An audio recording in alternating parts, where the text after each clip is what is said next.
Muy buenas, arrancamos aquí el programa de esta semana dedicado a un tipo de cáncer extremadamente infrecuente, el sarcoma. Se trata de un grupo de tumores que gozan de muy mala fama. Veremos si esa mala fama está justificada y por qué. También les vamos a hablar de los diferentes tratamientos que existen. Ya les adelantamos que para el buen manejo de los sarcomas lo esencial es ponerse en manos muy especializadas. Por eso nosotros vamos a hablar con auténticos especialistas en la materia, oncólogos, patólogos, radiólogos, traumatólogos. Uno de ellos es nuestro invitado especial de hoy, el doctor Eduardo Ortiz, toda una autoridad en la materia. Es muy, pero muy raro. Es el 1% de todos los cánceres. Y eso hace de que los que trabajamos con este tipo de cáncer, denominado sarcoma, deben de ser gente muy especializada y experta.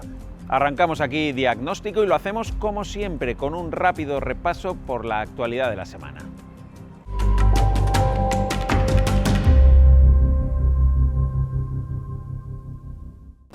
Llega a España un nuevo fármaco para el tratamiento integral de la diabetes tipo 2. Se trata del primer medicamento oral análogo del GLP-1.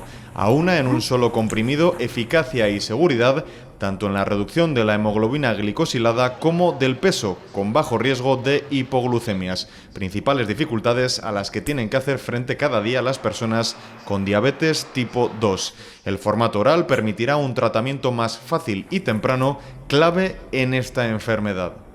Que si se hace un control temprano y multifactorial de todos los factores de riesgo, no solamente el control glucémico, sino del resto de los factores de riesgo, se pueden prevenir el desarrollo de complicaciones, evitar que aparezcan o posponerlas. En España se estima que la diabetes afecta a más de 6 millones de personas, la mayoría de ellas con diabetes tipo 2 y otras graves patologías asociadas como la obesidad o la enfermedad cardiovascular.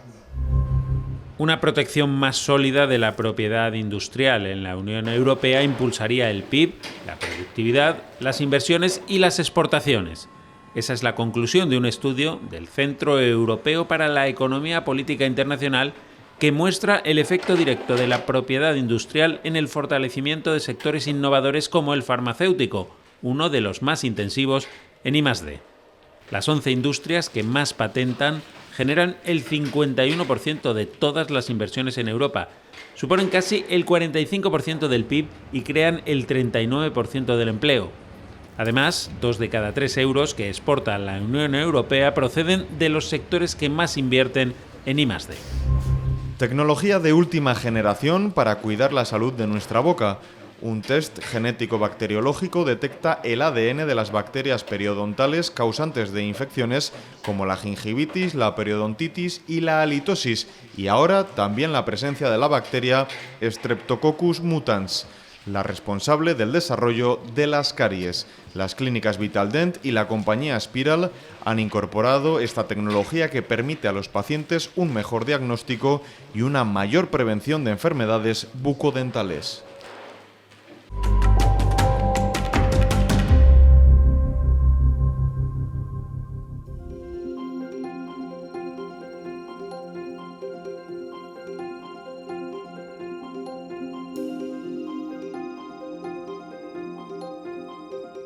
Los sarcomas son un grupo de tumores cancerígenos muy poco frecuentes que afectan a los huesos y a los tejidos blandos, por ejemplo, a los músculos, los vasos sanguíneos, los nervios, los ligamentos y el tejido adiposo.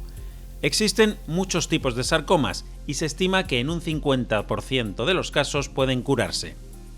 Pero estamos ante un grupo de tumores muy difíciles de diagnosticar, por lo que se requiere de especialistas en la materia, oncólogos, traumatólogos, radiólogos y patólogos acostumbrados a lidiar con esta enfermedad. Con varios de ellos hablamos en nuestro programa de hoy, en el que el doctor Eduardo Ortiz es nuestro invitado especial. El jefe de sección de tumores del Servicio de Traumatología del Hospital La Paz de Madrid es una autoridad en la materia. Doctor Ortiz, estamos acostumbrados a escuchar hablar de carcinomas, pulmón, páncreas, próstata, pero ¿qué es un sarcoma? Eso quizá la opinión pública no lo sabe tanto. ¿Qué es? Es complicado comentártelo, pero un sarcoma es un tipo de cáncer, pero cuando el cáncer se origina dentro de los órganos, como tú muy bien has dicho, en el páncreas, en el pulmón, se denomina cáncer. Cuando se encuentran los tejidos blandos de las extremidades o en los huesos, se denomina sarcoma. Ese es el tejido conectivo. Y el tejido conectivo tenemos en todo el cuerpo, por lo cual podemos encontrar un sarcoma en cualquier en cualquier estructura del cuerpo humano. ¿Y tiene unas características peculiares respecto a un carcinoma? Sí, muchísimas. Es muy, pero muy raro. Es el 1% de todos los cánceres. Y eso hace de que los que trabajamos con este tipo de cáncer, denominado sarcoma, deben de ser gente muy especializada y experta, porque no es habitual verlo en la población general. ¿Y a la hora del manejo es más complicado que un carcinoma? ¿Se maneja bien? ¿Cómo es? A la hora del manejo se puede decir que es más complicado que un carcinoma debido a su rareza. Por ejemplo, un anatomopatólogo puede que no vea frecuentemente este tipo de sarcoma y puede confundir el diagnóstico, por lo cual tienen que ser patólogos avesados. Igual con el oncólogo médico y el oncólogo radioterapeuta.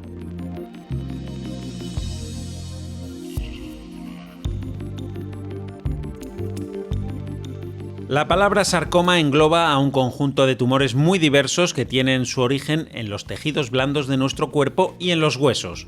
De los primeros, de tejidos blandos, como los nervios, la grasa o los músculos, existen 50 tipos diferentes, y de los de huesos hay 60 tumores distintos. Se trata de unas enfermedades, un conjunto de enfermedades muy infrecuentes, y debido a su escasa frecuencia y a su enorme variabilidad y enorme cantidad de subtipos histológicos, pues su tratamiento es de alta complejidad, ¿no? Porque no podemos tratarlos a todos igual. Los sarcomas son mucho menos frecuentes que los otros dos grupos de cánceres, los carcinomas y los linfomas. El más frecuente son los carcinomas. Después tendríamos los linfomas y por último los sarcomas. Pero si vamos al grupo de edad de la infancia, en la infancia son más frecuentes los sarcomas y los tumores del sistema nervioso, los linfomas que en otros grupos de edad. O sea, en la infancia sí son más frecuentes y en la edad adulta es el menos frecuente de todos. Los niños vienen a ser un 12%, ¿no? los sarcomas de los diferentes tipos de tumores que tienen, pero de los adultos es un tumor muy infrecuente. Pero es que dentro de la infrecuencia de los sarcomas hay ciertos subtipos que son extremadamente raros. No obstante, y a pesar de su baja frecuencia, hay unos sarcomas más habituales que otros. Los más frecuentes son los tumores que forman hueso, que se llaman osteosarcomas. Y son tumores que van a afectar a las personas entre la segunda década de vida, entre los 10 y los 20 años, y son tumores que se suelen localizar la mayoría en las zonas que rodean la rodilla, en la parte inferior del fémur o la parte superior de la tibia.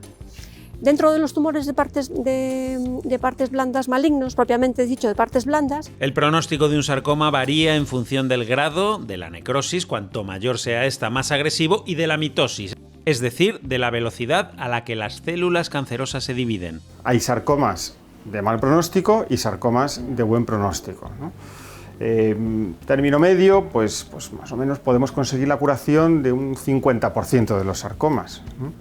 Pero tenemos sarcomas que sabemos que con una altísima probabilidad vamos a curar al paciente y en otros casos en los cuales es muy infrecuente la posibilidad de curación. La agresividad de algunos tumores, por ejemplo, de algunos tumores de comportamiento maligno intermedio, son agresivos localmente, es decir, destruyen el hueso o la parte blanda en la que estén, pero no da metástasis. Los sarcomas de alto grado son tumores realmente muy agresivos, muy agresivos.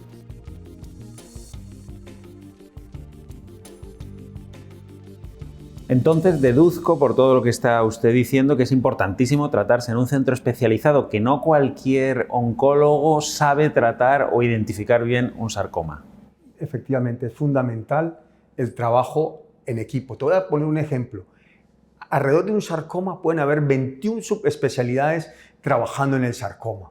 Pero los básicos son el oncólogo médico, el oncólogo radioterapeuta, radiólogos expertos en este tipo de patología, porque ellos también son los que hacen la biopsia, patólogos expertos, porque son los que van a mirar al microscopio y van a veces dilucidar una línea muy, muy sutil entre un sarcoma de bajo grado o un sarcoma de alto grado, o en ocasiones, por ejemplo, con los sarcomas de bajo grado puede ser muy sutil al encondroma, un tumor benigno, y es fundamental que el patólogo dé ese tip. Pero ¿cómo ustedes se superespecializan en sarcomas? Eso es fundamental, has dado en la clave. Por ejemplo, en mi caso, yo me superespecialicé, hice lo que se llama un Clinical Fellowship en Harvard por 2 años, Massachusetts General Hospital.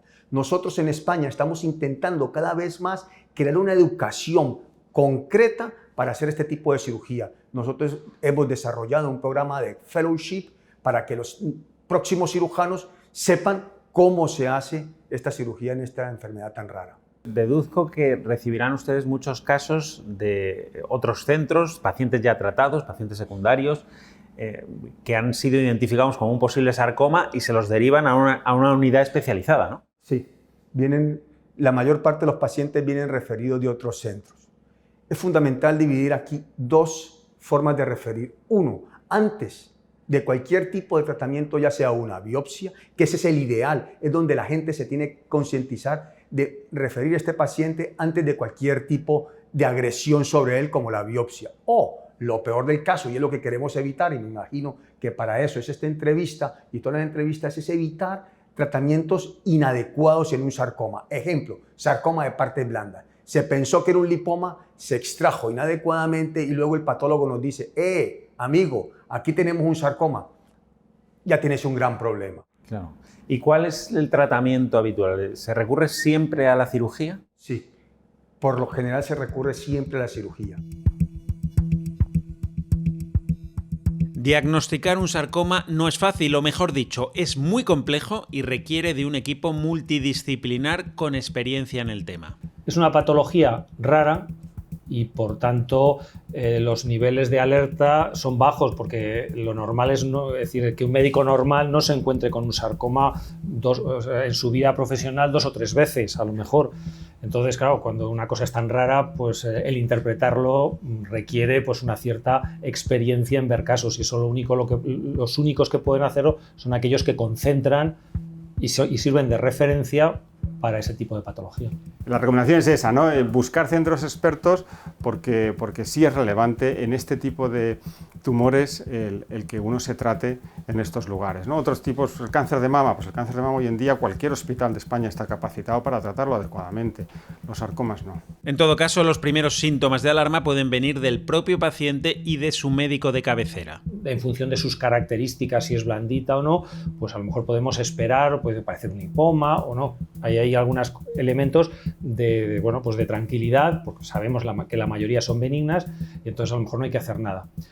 Pero si ese nivel de sospecha aumenta, es decir, la lesión está creciendo demasiado rápido, o tiene un aspecto que no me gusta, o la palpación no lo tengo dudas, es el momento de hacer una prueba de imagen. La prueba de imagen debe ser practicada igualmente por un radiólogo con experiencia que recurrirá a diferentes herramientas en función de cada caso.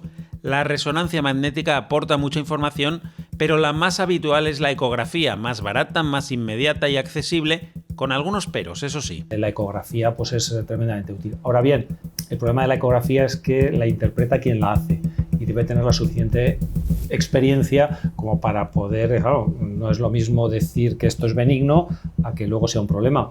Y esto, por ejemplo, sucede no muy frecuentemente, pero con los hematomas, es decir, muchas lesiones que se dan por hematomas, que se dejan decir, es que se dio un golpe y eso es un hematoma y luego resulta que es un sarcoma. Si el radiólogo tiene sospechas fundadas de que podemos estar ante un sarcoma, el siguiente paso es la biopsia, extraer una muestra del tumor para que lo analice un patólogo que debe ser también experto en el tema. Un patólogo que vea 1 o 2 sarcomas al año le va a costar mucho poder a veces diferenciar entre un subtipo y otro.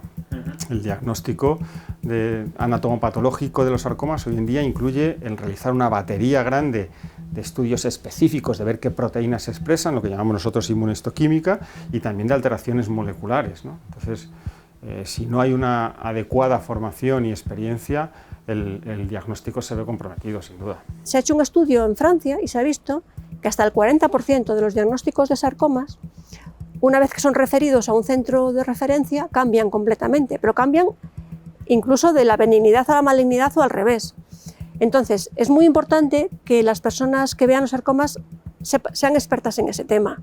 No sean patólogos generales o sean cirujanos generales, sino que tiene que ser gente con especial dedicación.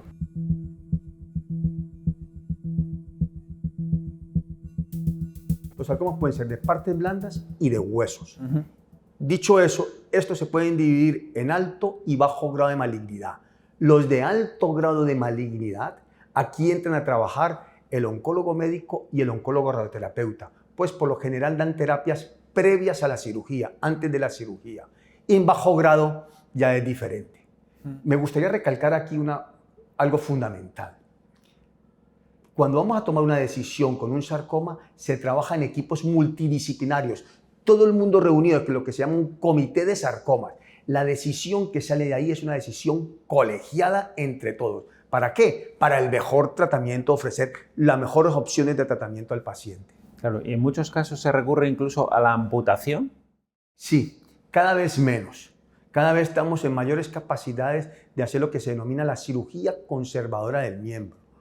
Pero si vemos que siempre hay que cumplir dos requisitos en la cirugía. Uno, resecarlo muy bien, con márgenes amplios, o sea, con tejido sano alrededor. Y dos, que el miembro sea funcional. Si una de las dos no se cumple, nos podemos plantear la amputación. Luego hay tratamientos también complementarios después de la intervención quirúrgica, sí. Véase radioterapia, quimioterapia. ¿Cuáles son estos?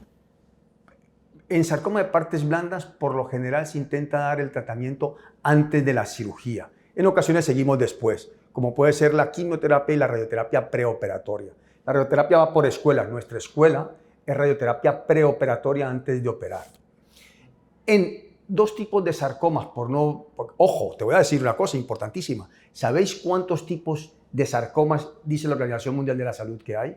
Ni idea. 150 tipos de sarcomas. Eso es una barbaridad. Y ya de por sí raros, o sea, complicado. Pero digamos, los dos más frecuentes en un hueso, que es osteosarcoma y sarcoma de Ewing, de alto grado de malignidad ambos, hay que dar quimioterapia preoperatoria y postoperatoria.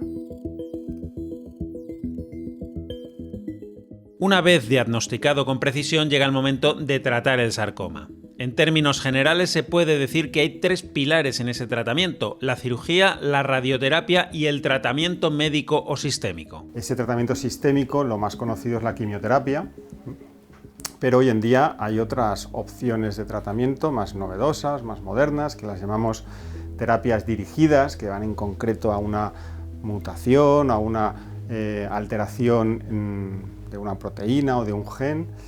Y más recientemente pues, se está desarrollando también la inmunoterapia, ¿no? La inmunoterapia en los sarcomas, pues de momento es un tratamiento que está en investigación, pero que bueno, al menos en algunos tipos de sarcomas sí parece que pueda tener un futuro interesante, ¿no? El tratamiento de un sarcoma cada día es más personalizado en función del tipo de tumor y la situación en la que se encuentra el paciente. Si es un sarcoma localizado, que se puede curar, la intención es curativa y ahí ponemos todas las herramientas que tenemos, que está la cirugía, está la quimioterapia, que no todos, pero una mayoría de sarcomas hoy en día reciben quimioterapia antes o después de la cirugía, y está la radioterapia.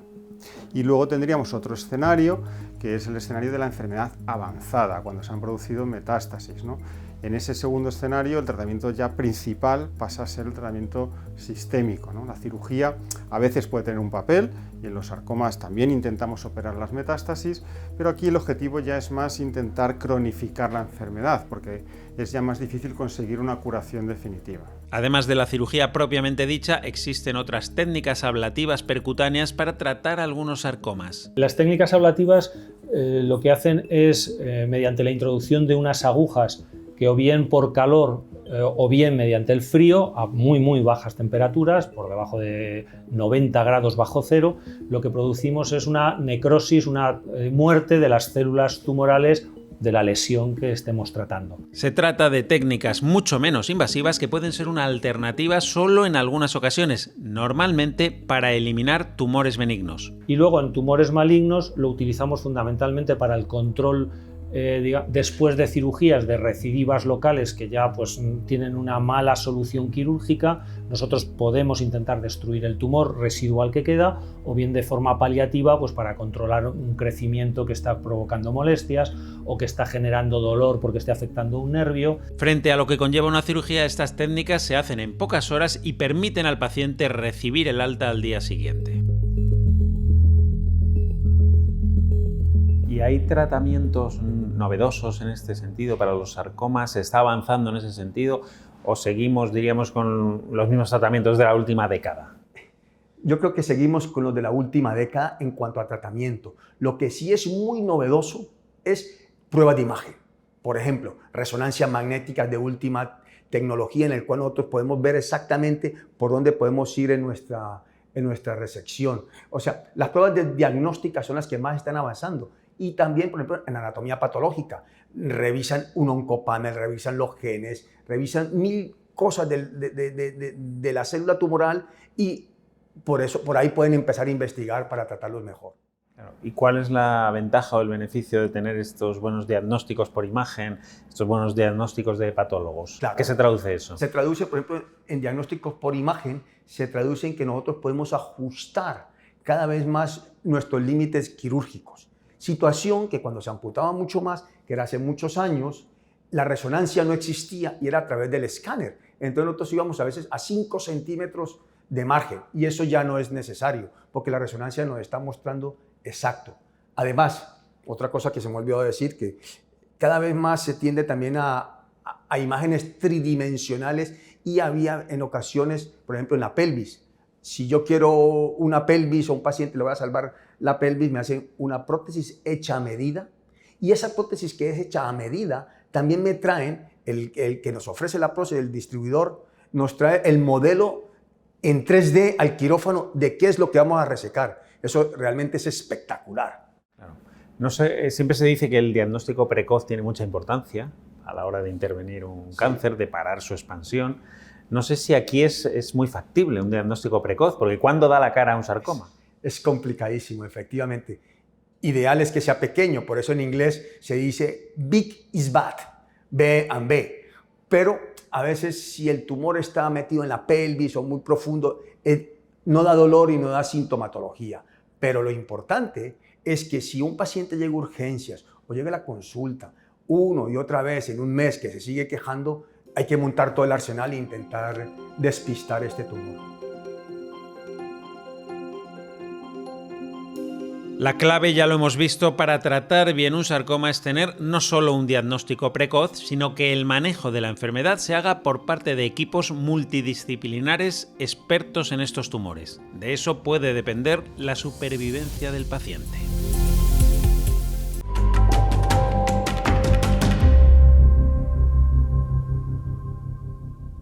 Seguimos avanzando en el diagnóstico de hoy, ahora lo vamos a hacer de la mano de la Asociación Española contra el Cáncer. Hemos mandado un equipo a hablar con sus especialistas para conocer un poquito más sobre los sarcomas.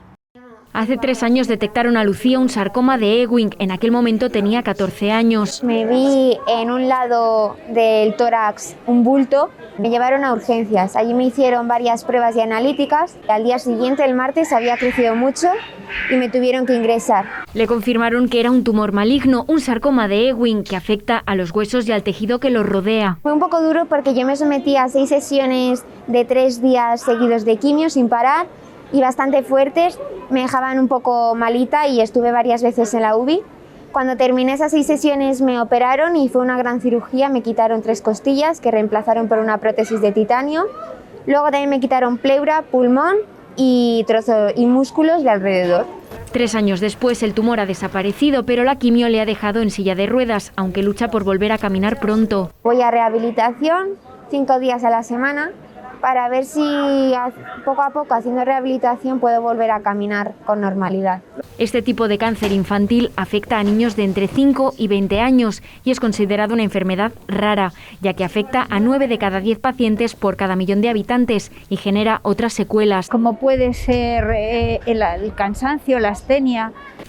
La lucha de Lucía, no solo contra el cáncer, sino por hacer más visible esta enfermedad, llegaba a través de una proposición no de ley en las Cortes, que contaba con el respaldo, aunque con pequeñas modificaciones, de todos los grupos. Con el voto afirmativo le vamos a demostrar que no solo ha vencido al sarcoma, sino que también ha conseguido otra victoria más al lograr lo que ella se propuso, dar visibilidad. Precisamente esta es la reivindicación de Lucía. Se trata de donar más dinero a la investigación y a los recursos para este tipo de tumores.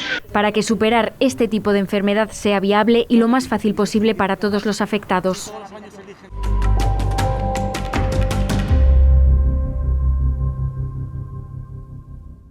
Y para finalizar el diagnóstico de hoy, vamos como siempre con el consejo, hoy de la mano de nuestro especialista de cabecera, el doctor Casado. Hasta hace no mucho, y como en el caso de un gran número de carcinomas, el diagnóstico de un sarcoma implicaba un pronóstico complicado. Era una noticia que caía como una losa sobre el paciente y hoy, a pesar de seguir siendo una noticia dura, debemos saber que la perspectiva de estos tumores malignos ha cambiado enormemente. No solo en términos de supervivencia, sino también de secuelas de los procedimientos a los que se someten los pacientes. Por ejemplo, las técnicas reconstructivas permiten no realizar amputaciones muy traumáticas de extremidades, preservando muchas estructuras no afectadas. Para ello, para lograr un buen pronóstico con cirugías menos agresivas, pero de mayor complejidad, es fundamental que los pacientes sean tratados por equipos expertos, no solo multidisciplinares, sino equipos bien coordinados y con amplia experiencia, formados por múltiples especialidades, desde traumatólogos a cirujanos plásticos, radioterapeutas, oncólogos, radiólogos. La superespecialización de estos equipos es la que se necesita en sarcomas, dada su carácter de excepcionalidad y complejidad. Y hasta aquí nuestro diagnóstico de hoy. Se nos acabó el tiempo. Volvemos, eso sí, dentro de 7 días. Estaremos en una semana con todos ustedes de nuevo para acercarles un nuevo asunto de salud contado, ya lo saben, como siempre, desde una perspectiva muy diferente. Hasta entonces, que sean felices. Adiós.